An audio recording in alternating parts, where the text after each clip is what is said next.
About 3 or 4 weeks ago, I finally decided that enough was enough. I'd had enough of the current WWE products, so I thought, do you know what I'm going to do? I'm going to go back in time. I'm going to go back to 1997 now. I couldn't find a time machine, so I was a bit stuck. So I thought what I'll do is, I'll just go back to my old tapes of Raw from 1997 and the pay-per-views, and go back from 1997 and just start watching Raw again from then. You know, the good days when it was just picking up, when WWE was starting to make that push against WCW, started to take the lead in that Monday Night Wars. I know it didn't really happen until 1998, but 1997 was the precursor, so I thought, you know, starting 1997, see the build-up, and live that again, because at the time I was only 9 years old, so I couldn't really appreciate it. I was just a massive mark. Not that I'm not a mark now, because I totally agree that I am, but I was just a massive mark back then. I couldn't really appreciate it. So basically what this video is, this is my first and hopefully a bunch of pay-per-view reviews from 1997. As you can tell by the title, this is my Royal Rumble 1997 review or slash thoughts, because I'm not really going to review, I'm just going to give you my thoughts on the show.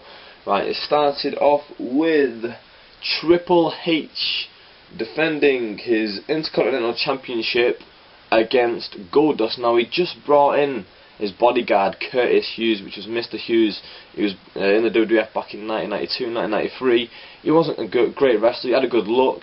Still to this day I think he's got a good look, and he'd be a good little security type deal, but not a great wrestler. So yeah, he played a little nice little role there. But yeah, Goldust Triple H, it was a decent match overall, but yeah, I remember watching it back then. It was just a case of me viewing it as two heels, because I didn't really like Goldust as a face, so I just used to see him as a heel. I remember not liking that match much then. I'm rewatching it lately, like I think I watched this like last week. I just wasn't a fan of it whatsoever, this match. It was alright, don't get me wrong, but just the Goldust character and the Triple H character, they just don't really, when they clash, they don't really cause emotional investment for me. I don't really want to see either of them win, I just want to see the match over, if you know what I mean. So yeah, that match was a bit boring. Yeah, overall decent. Triple H comes off the winner in the end.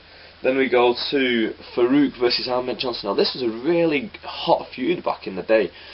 Like Ahmed Johnson and Farouk, I think they were tag team partners in WCW. I don't know, I didn't follow their WCW careers before they entered the WWE, but I think they were tag team partners. And then what had happened was, obviously they both came over to WWE, and they just became rivals straight away in WWE. And yeah, Farouk started off with that gladiator gimmick, and Ahmed Johnson always had the same red trunks. I think it must have been part of the Bloods or something in real life, or they wanted us to think that. Yeah, basically the matches that they had weren't that good. It was just, it's two big men working a big man style, and it doesn't really mesh that well. It was really entertaining back in the day, but rewatching this like not bored me, but because the nostalgia factor was there, and I was really excited to watch it. But at the same time, you know, it wasn't really that entertaining. Ahmed Johnson ended up getting the win by disqualification, I think. Yep. Next match was The Undertaker versus Vader. Again, one of these feuds from back in the day. Well, this was something I didn't realise, that Paul Bearer ended up managing Vader way back when. I cannot remember that. I will probably be saying back in the day a lot, because this is my day. 1997 is my day. A lot of shooters on there are older than me, or so-called shooters anyway. That's just a term for us, I suppose. Are older than me, so back in the day would be like the late 80s. But my day is the mid 90s, I would say, as back in the day. So yeah. Undertaker Vader ended up getting the win. Paul Bearer was with Vader. It was a bit of a weird combination. It didn't really fit. It was just a type of thing where they were hot-shotting Paul Bearer around just to manage all these guys who were going to feud with the Undertaker. But yeah, Vader got the win in that. Then because it was in the Alamo Dome, I think it was, in Texas, 60,000. This is the whole theme of the pay-per-view was the boyhood dream. Shawn Michaels comes home and he's going to defeat Sid Vicious for the world title. But they had this little 3-on-3 Mexican match. Hector Garza, Perro Aguayo, El Canak defeated Jerry Estrada, Heavy Metal, and Fuerza Guerrera.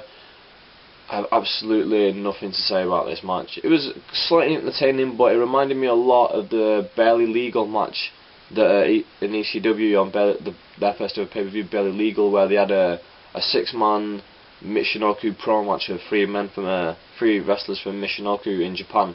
and it seems a bit out of place in the show, if I'm being totally honest with you, because it's obvious that they've brought him in, they're going to give him a lengthy match time, and, you know, it would probably be a nice little break in the show if it was like a house show, but not in like not in a pay-per-view. I'm not a big fan of these matches on pay-per-view. I probably said the opposite thing on the other one, but because I reviewed that show earlier on in my YouTube videos, probably video 10 if you want to watch that. But yeah, looking back now, I'm not a fan of that concept. Then we had the Royal Rumble match. Now this was a fantastic Royal Rumble. The winner of it was Stone Cold Steve Austin, where they did the infamous bit where Bret Hart tosses him over the top rope, but the referees are all distracted on the other side. And then it comes the final four of Fake Diesel, who's now Kane, Bret Hart, Undertaker, and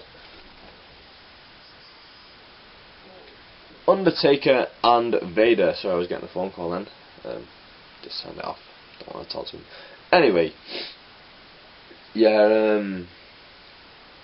it became the final four of Undertaker, Vader, Bret Hart, and Fake Diesel.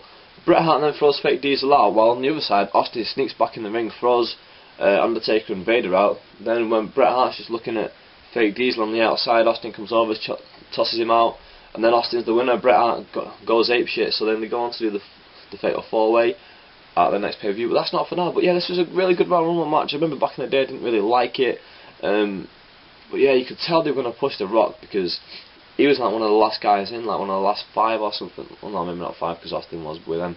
He was like one of the last 10 guys in the ring, the last little cluster of guys, and it was all main event guys, sort of. It was like Fake Diesel, who ended up being Kane, who is getting pushed still to this day, Undertaker, Vader, Rock, Austin, Bret Hart, Mankind, I think Terry Funk was one of them. So yeah, these are a lot of big names who were in that ring at that time. Austin was in the match for number 5 and ended up winning it. What can I say about Austin, really, you know? He was really picking up speed in this, and he was a really good upper card heel at this time. He wasn't quite main event, but at this time he was a really good upper card heel, and it really showed in this that they're really going to go behind him by keeping him in the ring, tossing people out, just like they did with 3 years earlier with Kevin Nash, when he was just chucking people out at Royal Rumble 94 and waiting for people. Yeah, and then the main event, Shawn Michaels versus Psycho Sid. Now Psycho Sid had only just won the title from Shawn Michaels a good, pay-per-view before, so that was like Survivor Series 1997. Sid had ended up hitting Jose Lothario off the apron with a camera or something like that, and Jose kind of faked a heart attack or something ridiculous. Basically what they did was it was Jose Lothario's last match at ringside with Shawn Michaels. Shawn Michaels, can he do it? Can he win the title? After Sid had just beaten up Jose's son as well, Shawn Michaels, of course, in his hometown, 60,000 fans, he beats Psycho Sid for the World Heavyweight Championship. I was a massive fan of him growing up. I was a massive fan of him at the time. Looking back, he was a complete prick. Even in his scripted, well, not scripted promos, but even in his kayfabe promos, he came across as a right bellend. You know, I'm watching it now thinking, why did I like this guy? He just seems like an utter cock. You know, it just doesn't do anything for me whatsoever. He just seems like a prick who I don't want to get behind. I want people to beat him. I would have, if this was happening now, I'd want Sid to be beating him. But back in the day, I was a massive Shawn Michaels fan. I was a massive mark. I bought into the marketing strategy, which was get behind Shawn Michaels, little kids. Get behind him, women, kids, children. Let's get behind Shawn Michaels. I fully bought into that. Overall, this wasn't a great show, if I'm being totally honest. I've come back to 1997 to feel the nostalgia, feel the vibe, get really into that show with the really good shows, the really good Raws. The Raws until this point haven't been that good, you know. I think I watched 2 before this, and they weren't fantastic. They were okay, don't get me wrong, but there's nothing really spectacular going on. Some of the, like the last one before the next pay-per-view is a really good Raw to pick up steam towards the next pay-per-view. So when I review Fatal 4-Way, In Your Hands Fatal 4-Way, number 13 I think it is, be reviewing that soon because I'm just watching that at the moment, then yeah, I'll give you more information about that. But yeah, it's a bit, anyone who's seen Royal Rumble 97 will know, which I'm guessing a lot of you have done, will know it's not really that much of a great pay-per-view. Highlight of the show, back then it would have been for me Shawn Michaels winning the title, but now it's Austin's little run in the Royal Rumble. It's such a good, they do it so well, it works really well, where he just tosses someone out, start doing press-ups in the ring, and then look, and the face Austin gives him, Bret Hart finally comes out, where he just puts his hands on his head and he goes, It's just so good, like really good. I was going to say acting. It's good acting. It's really good acting. He sold it really well. Downside of the show, the opening 3 matches, the Triple H Goldust match, the Ahmed Johnson Farouk match, not the Vader match, but the Mexican 3-on-3. Those 3 matches just did nothing for me. Well, pretty much nothing for me, and I could have really done without them. I'm looking forward to watching the next pay-per-view, although I'm not expecting it to be anything big. But still, if I was to compare it to what I'm expecting at this year's Royal Rumble, do you know what? I actually think that we're actually going to get something better this year at the Royal Rumble. This time coming at the Royal Rumble than we actually got here. So yeah, that's a bit funny, isn't it? Like, I've come back to watch something good, but I'm actually watching something that's not as good as what I'm going to be getting. Who knows? Anyway, with that, I'm out. Thanks for watching. If you haven't already, please rate, comment and subscribe. It means a lot. Hopefully I'll have adverts on this video soon, so that'll be quite nice as well. But yeah, with that, I'm out. Thanks for watching, and I will see you all later.